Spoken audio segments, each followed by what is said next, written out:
como foi-me informado, durante estes dias do cerco de Jericó, a proposta é refletirmos, meditarmos a oração do Pai Nosso. E aqui nós nos lembramos dos discípulos quando acorrem a Jesus para pedir: Mestre, ensina-nos a rezar. Aqui já começa o primeiro ponto. Porque para que consigamos de fato rezar a oração que o Senhor nos ensina, nós precisamos tê-lo por mestre, nosso Senhor. Se Ele é o mestre, nós somos seus discípulos. Pela graça do batismo, nós fomos iniciados nesta escola discipular. E olhando para as reflexões do magistério da Igreja, nós entendemos que aquele que se faz discípulo de Jesus é também missionário. Antes se falava discípulos e missionários de Jesus Cristo. E o episcopado brasileiro chegou à conclusão de que não existe distinção entre o discípulo e o missionário. Então eles corrigiram: discípulos missionários de Jesus Cristo. Todos nós somos. Quando Jesus começa dizendo: quando for rezar, rezem desta maneira, Ele não está simplesmente dizendo para ser uma oração de repetição balbuciada. Jesus está dizendo sobre a necessidade de ser uma oração que nos coloca diante de Deus, e tomando ciência da vontade de Deus, nós então nos colocamos na disposição de fazê-lo. A oração do Pai Nosso é um pouco disso. 3 petições do Pai Nosso, nós nos voltamos para Deus. E as demais 4 petições, nós somos chamados a nos voltar para os nossos irmãos. Então, a oração que rezamos, somos chamados a rezar todos os dias, inclusive na Sagrada Liturgia, é justamente para nos lembrarmos que este processo de intimidade com Deus deve nos levar a atitudes de transformação. E somos chamados a nos transformar em Cristo. Toda e qualquer oração que nós formos fazer não parte de nós, já nos diz o Catecismo da Igreja Católica. É o Espírito Santo que, por graça do nosso batismo, estabelece morada em nós. Antes que sintamos o desejo de rezar, o Espírito Santo começa então a orar em nós. Então o Espírito Santo é esta força que nos move para Deus. Quando começamos a oração, Pai Nosso, aí já coloca o primeiro princípio do cristianismo. Não é possível sermos cristãos se não temos Deus por Pai e se não consideramos todos irmãos. Não é apenas meu Pai, é Pai de todos nós, que está no céu. Aí a gente corre o risco de pensar assim: o céu está tão distante, não é verdade? Se Deus está no céu, então eu vou ter contato com Deus só quando eu chegar no céu? Lógico que não. Anselmo Green vai dizer que se nós temos o desejo de um dia estar no céu, nós precisamos tornar o céu uma realidade presente na terra. Se o Espírito de Deus habita em nós, nós já somos chamados a experimentar, ainda que parcialmente, esta experiência do céu. Anselmo Green vai dizer que o céu começa em você. O céu começa em nós. Quando nós trazemos Jesus para a nossa vida, quando nós tomamos posse deste Cristo em nós, pela ação do Espírito Santo, onde Jesus se encontra presente, aí está presente também o céu. Então nós somos chamados a tornar o céu uma realidade presente aqui e agora, neste tempo oportuno, neste tempo cairótico da graça de Deus. É hoje. E se o Cristo está em nós, nós proporcionamos esta experiência de céu para todas as pessoas que estão conosco. Nós precisamos ser sinal da presença de Jesus para todas as pessoas na nossa casa. Certa vez uma pessoa passando por conflitos em casa procurou o sacerdote e perguntou: o que eu faço para que a realidade da minha casa possa ser transformada? E o sacerdote disse assim: Jesus já mora na sua casa. Jesus está presente. Você só precisa descobrir quem é que porta o Cristo na sua casa, na sua família. E você vai descobrir a partir da maneira com que você trata as pessoas na sua casa. Nós não teríamos coragem de maltratar Jesus, correto? Ou teríamos? Corremos o risco. Vocês sabiam que os pecados mais confessados pelos italianos são as blasfêmias dirigidas contra Deus? Os brasileiros não têm muito esse hábito, graças a Deus. Graças a Deus. Mas aquela pessoa voltou para casa e começou a mudar as suas atitudes, a prestar atenção nas pessoas. Eu não quero destratar Jesus, então eu preciso tratar bem todas as pessoas. E ele descobre que Jesus se encontrava presente em todos. E que as pessoas que conviviam com ele em casa descobriram também que a partir daquela disposição interior, Jesus podia ser reconhecido também nele a partir dos seus atos. É um pouco isso que Jesus quer nos propor. Um processo de conversão, mudança de vida. O Pai Nosso nos vem justamente para isso, para que todos os dias, repetindo a oração, nós voltemos a pensar sobre aquilo que precisa ser diferente nas nossas atitudes. Antes dos esposos serem esposos, eles são irmãos em Cristo Jesus. E onde que nós precisamos chegar? Tornar toda esta realidade que vivemos em reino de Deus, onde Deus se faz presente, onde todos somos irmãos, em que reconhecemos Jesus presente em todos. A petição que foi a mim confiada foi: santificado seja o vosso nome, santificado seja o nome de Deus.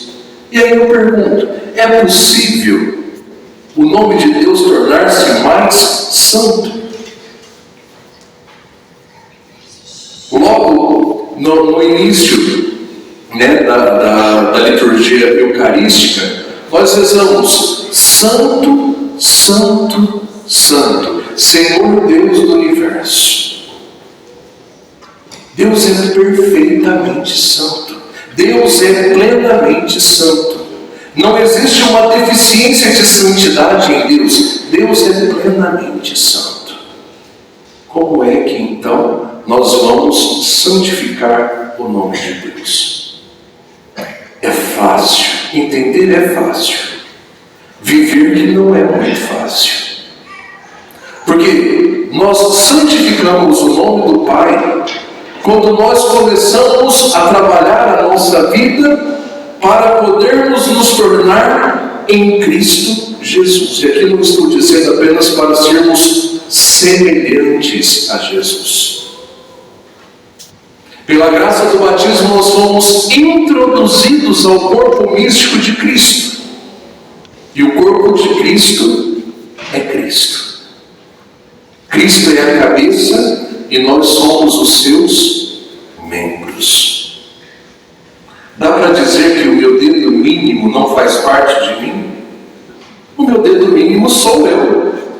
Ou estou equivocado? Se eu sou membro do corpo místico de Cristo, assim como o meu dedo mínimo é parte de mim, eu preciso de fato ter a coragem de abandonar as minhas situações de homem velho para de fato assumir a vida nova que o Cristo veio me trazer. De forma que com seus ensinamentos eu me esforço para ser Jesus Cristo na vida do meu irmão. Já pararam para pensar o quanto nós precisamos trabalhar internamente para nos tornarmos Cristo? Quem é Cristo para nós? É o nosso Salvador. Quem é Cristo para nós? É aquele que intermedia o nosso contato, a nossa intimidade com o Pai. E aí nós já começamos a refletir. O que precisa ser diferente na minha vida para eu me tornar Cristo? Primeiro, Jesus nos ama. E aí vem a pergunta: como é que eu tenho amado as pessoas que Deus me confia? Como que eu tenho amado o meu semelhante? Como eu tenho tratado as pessoas? Jesus nos ensina na passagem do bom samaritano que socorre aquela pessoa que estava ao longo do caminho, toda machucada, toda estrupiada. Quanto tempo da nossa vida nós dedicamos para que as feridas das pessoas que estão próximas de nós possam ser curadas? Na vida de quem eu tenho sido este bálsamo, este azeite que cura? Quem são as pessoas que Deus tem nos confiado para poder curar, para poder colocar em situação de condição de filho de Deus, para que possa se reerguer, para que possa se reabilitar? É justamente isso que o Cristo vem nos ensinar. A oração do Pai Nosso é uma oração de compromisso. Nós precisamos nos comprometer. E Jesus ainda diz: nem digam muitas palavras, porque o que mais importa são os atos. Ligado à oração do Pai Nosso, para que consigamos colocar em prática as petições do Pai Nosso, nós precisamos refletir sobre os mandamentos. Qual que é o primeiro? Amar a Deus sobre todas as coisas e ao próximo como a mim mesmo. Só que Jesus, percebendo a maneira com que as pessoas se amavam, ele aprimora o mandamento: vocês deverão amar-vos uns aos outros como eu, Jesus, vos tenho amado. E o amor de Jesus, ele culmina na cruz. Sim ou não? Se quiserdes vir após mim, tome a sua cruz e segue-me. Como chama a sua cruz? Sua cruz tem nome.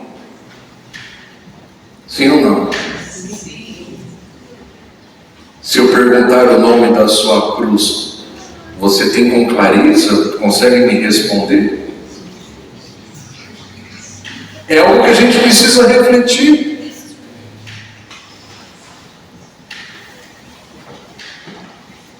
Junto dos mandamentos da lei de Deus, nós somos chamados também a tomar as bem-aventuranças, assim nós santificamos o nome de Deus. E uma bem-aventurança está interligada à outra. E para que possamos viver as bem-aventuranças, nós precisamos dos dons do Espírito Santo. Dos dons do Espírito Santo, nós temos a oportunidade de também receber os frutos. E a que mais me chama a atenção é quando diz: feliz, bem-aventurado é aquele que é perseguido por causa da justiça. Nós precisamos ser justos. Nós passamos a santificar o nome de Deus quando, unidos a Cristo, nós somos justos. Não a partir da justiça do mundo, mas a partir da justiça de Deus. E por isso nós corremos o risco de ser perseguidos, de passar pelo sofrimento, de passar pela experiência da cruz. A oração do Pai Nosso nos leva a tudo isso. Vocês já pararam para pensar que para herdar o reino do céu, muitas vezes nós precisamos estar dispostos a enfrentar o sofrimento? Quem daqui vai para a igreja para pedir que o Senhor a ajude a sofrer as situações do dia a dia? A gente vai para a igreja, a gente vai para o cerco de Jericó para pedir para Jesus assim: tira o sofrimento da minha vida. Não é assim? Senhor, eu não aguento mais sofrer, tira o sofrimento da minha vida. Mas por que tirar o sofrimento da vida? Quando nós iniciamos o processo de discipulado, quando nós começamos a buscar a nossa santificação, para que em Cristo nós possamos santificar o nome de Deus, nós precisamos entender que quando Jesus se fez este propósito, Ele conseguiu colocar em prática até o momento em que Ele esteve sobre a cruz.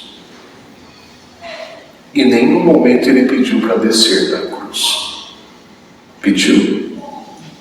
Ele pulou da cruz? Não. Ele foi até o fim. Então nós precisamos entender que neste processo de santificar o nome de Deus implica em compreendermos também que ao longo da nossa caminhada nós temos momentos de tranquilidade, de gozo, mas que quando Deus percebe que este momento de gozo já é a medida certa, Ele permite então que entre na nossa vida o sofrimento, porque o sofrimento nos torna mais fortes. O sofrimento nos prepara para a santidade. O sofrimento nos prepara para o céu.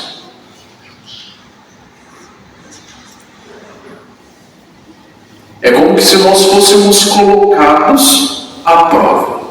É como se nós fôssemos testados no fogo. O processo de purificação do ouro, por exemplo, é no fogo. Ele tem que arder. Ele tem que ser colocado à prova. Ele passa por este processo para que então possa chegar àquilo que é esperado por aquele que confecciona a joia. A mesma coisa acontece com a gente. Nós somos provados, nós somos testados. O Senhor permite que venha o sofrimento na nossa vida, justamente para que possamos nos tornar aquilo que Ele espera que nós sejamos. Então não adianta. Se a gente quiser ser de fato cristãos, seguidores de Jesus, se temos o objetivo de chegar ao ápice da nossa fé, nós precisamos entender que o Senhor nos concede a consolação e a desolação. Somos consolados no momento, para que nós possamos respirar, para que nós possamos recobrar as nossas forças, as nossas energias, mas nós não podemos ficar só na consolação. Se nós ficamos só na consolação, nós não chegamos onde nós precisamos chegar. Então o Senhor, na medida certa, interrompe a consolação e nos propõe a desolação. Sabe aqueles momentos que a gente começa a rezar e a gente não sente nada? Vocês já tiveram isso? Sabe aqueles momentos que a gente começa a rezar e a gente esquece a oração? Engraçado que até no momento que a gente vai rezar o rosário, eu já me engasguei até com a oração do Espírito Santo. Parece que a coisa não sai. Já aconteceu isso com vocês? Dá a sensação de que a gente reza e nada acontece. Sim ou não? Sim.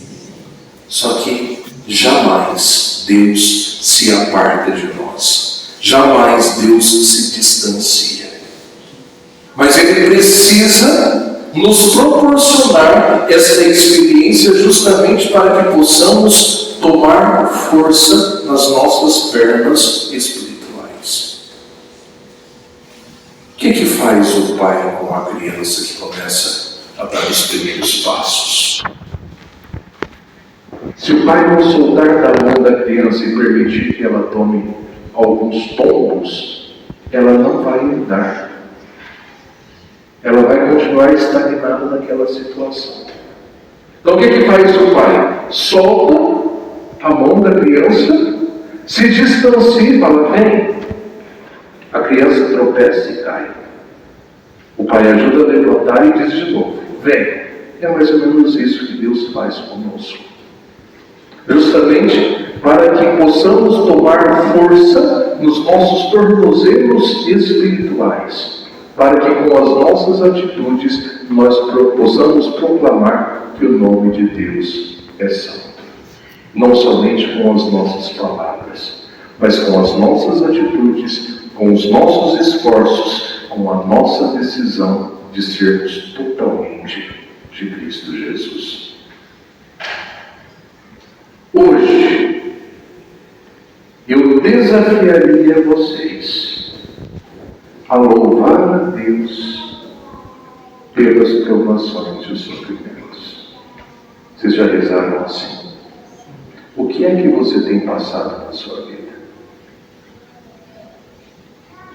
Engraçado que, vendo na televisão esses dias, eu ouvi uma frase. Não acontece, aliás, o mal acontece para que possa vir coisas melhores. O mal acontece para que nos venham coisas melhores. Acontece o mal para melhorar. E aqui eu estou dizendo do mal, não o mal causado pelo inimigo de Deus, mas aquele mal, entre aspas, que gera esta desolação, este sofrimento em nosso interior. O temor de Deus. A namorada não tem atitudes que possam desagradar o namorado? Vocês são esposos? Por amor, não estão a todo momento se policiando para não cometer nenhuma atitude que possa desagradar ou tornar o outro feliz. Nós santificamos o nome de Deus também nessa atitude. E quando amamos a Deus, nós sofremos só com o fato de podermos pensar que com as nossas faltas, as nossas limitações, nós possamos desagradar aquele que nós amamos. Assim como vocês são esposos, nossa alma precisa também ser esta esposa de Deus. Então que nós possamos buscar esse processo de santificação a partir da nossa busca incessante de nos assemelharmos, de nos tornarmos em Cristo. Amém? Louvado Louvado seja o nosso Senhor Jesus Cristo. Para sempre seja louvado.